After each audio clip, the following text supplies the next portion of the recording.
जय श्री गणेश। नमस्कार, मैं आचार्य संजय द्विवेदी। मेरे समस्त प्रबुद्ध दर्शकों का मेरे चैनल पर हार्दिक स्वागत है। प्रिय दर्शकों, आज मैं शुक्र उदय तथा शुक्राचार्य के राशि परिवर्तन प्रभाव को लेकर आपके सम्मुख उपस्थित हूँ। 9 ग्रहों में अत्यंत सौम्य ग्रह, सर्वाधिक शुभ प्रभाव देने वाले दैत्य गुरु शुक्राचार्य 7 जुलाई को अपनी राशि का परिवर्तन कर चुके हैं तथा ये वर्तमान में उदय अवस्था में आ चुके हैं। जब भी कोई ग्रह उदय अवस्था में होता तो अपने संपूर्ण बल के साथ, सामर्थ्य के साथ, क्षमता के साथ समस्त राशियों को प्रभावित भी करता है, कुछ विशेष लाभ भी देता है। अब यहाँ पर शुक्राचार्य जो इस भौतिक जगत में समस्त सुखों को प्रदान करते हैं, धन, संपदा, सुख, शांति, ऐश्वर्य, वैभव, भूमि, भवन, वाहन, स्त्री सुख, संतान सुख के कारक शुक्राचार्य। इस जगत में जितना भी बड़ा व्यापार है, बड़ी इंडस्ट्री है, बड़ा शोरूम है, जेम्स ज्वेलरी, रत्न आभूषण के कारक शुक्राचार्य। जितना भी बड़ा वैभव है, जितनी बड़ी गाड़ी है, जितना बड़ा भवन है, उन सबका कारक तो शुक्राचार्य के पास। परंतु ये भोग विलास के कारक भी है, प्रेम आकर्षण के कारक भी शुक्राचार्य, सौंदर्य के कारक भी शुक्राचार्य। तो शुक्राचार्य जब उदित अवस्था में होंगे तो सर्वाधिक प्रभावशाली होंगे। अब जो भाव इनके कारकत्व में आएगा उन भावों की वृद्धि होगी। जिस राशि के लिए जिन जिन भावों के स्वामी होंगे उन भावों की प्रबलता प्राप्त होने लगेगी। तो निश्चित रूप से ये अत्यंत सकारात्मक परिवर्तन है, क्योंकि कर्क राशि में शुक्राचार्य का प्रवेश हो चुका है। परंतु यहाँ पर सर्वाधिक ध्यान देने वाली बात यह भी है कि यहाँ पर जब ये कर्क राशि में होंगे तो राहु के दृष्टि प्रभाव में होंगे। राहु और शुक्र का जब भी संबंध बनता तो यहाँ पर चारित्रिक पतन का योग बनता है, भ्रम का योग बनता है।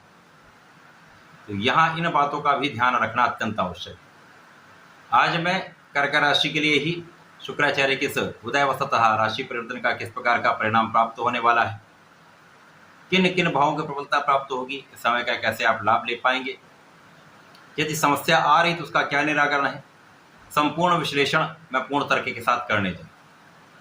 प्रिय दर्शकों, इस राशिफल को आप अपने चंद्र राशि के आधार पर देखें। कर्क राशि में ही शुक्राचार्य का परिवर्तन हो रहा है, जो कि चंद्रमा की राशि है। चंद्रमा मन का कारक है। यहाँ पर चंद्रमा की राशि में जो नित्य परिवर्तन करते हैं, वहाँ पर शुक्राचार्य का परिवर्तन कुछ अच्छे प्रभाव तो देने वाला है। परंतु लग्न में जब ये होंगे तो राहु के सीधे प्रभाव में भी होंगे, तो इनका प्रभाव आपकी लग्न को प्रबलता भी देगा, कुछ चीज़ों में आपके लिए समस्या भी उत्पन्न कर सकता है। यहाँ पर आपका सौंदर्य बढ़ने वाला है, आपका आकर्षण बढ़ेगा, प्रेम की भावना में वृद्धि हो जाएगी, आपका आकर्षण दूसरों के प्रति भी बढ़ने वाला है। तो इस समय में आपको निश्चित रूप से ये मस्ट है अपने मन पर नियंत्रण रखें तथा अपने चरित्र पर नियंत्रण रखें। यदि यहाँ पर चारित्रिक बल आपका अच्छा रहने वाला है तो किसी प्रकार की कोई समस्या नहीं होगी। यदि आपकी कुंडली में कोई इस प्रकार का योग नहीं बना हुआ है तो बहुत डरने की आवश्यकता नहीं है। परंतु ये टाइम बीइंग वाला जो समय है, इस समय जब ये गोचर में स्थिति बन रही तो भी आपको सावधान रहना ही होगा। इस समय आपका प्रभाव बढ़ेगा, आपके ऐश्वर्य वैभव में निश्चित रूप से वृद्धि होगी, क्षमता में वृद्धि होगी, कार्य क्षेत्र विस्तार लेगा। यहाँ पर कार्य क्षेत्र की प्रबलता से आपके लिए लाभ की स्थिति प्रबल हो रही, आपकी इनकम में वृद्धि हो रही। तो इस समय में इनकम तो आपकी बढ़ेगी। राहु का प्रभाव भी शुक्राचार्य के साथ मित्रवत होते हुए आपको बहुत प्रभावी बनाने वाला, परंतु आपको भटकाने वाला भी, यहाँ पर अपयश का योग भी बनाने वाला है।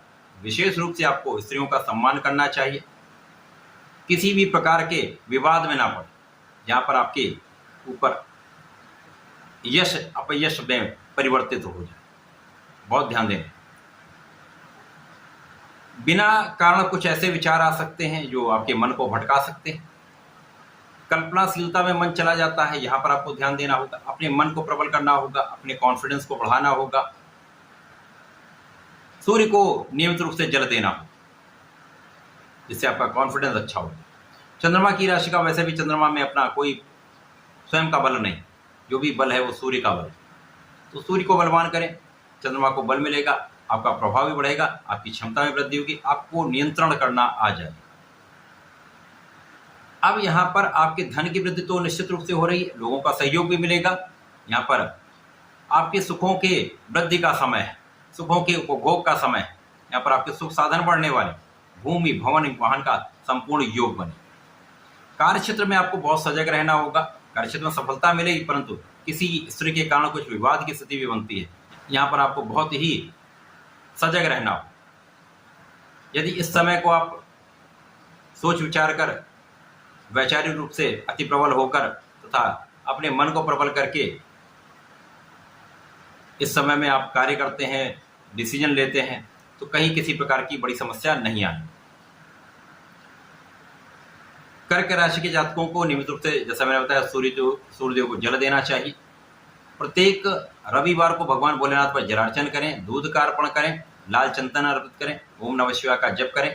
आपका मन भी प्रबल होगा, आपको कॉन्फिडेंस भी आएगा, आपका अपने ऊपर नियंत्रण भी होगा। इस पूरे समय में आपको संकट नाशन श्री गणेश स्तोत्रम का पाठ करना ही चाहिए। यदि आप कर लेंगे तो समस्त संकटों से मुक्त हो जाए, आपको अपने ऊपर नियंत्रण करना आ जाएगा, आपकी क्षमता बढ़ जाएगी। तो ऐसा करके समय का उपयोग करें, लाभ लें। धन्यवाद, नमस्कार।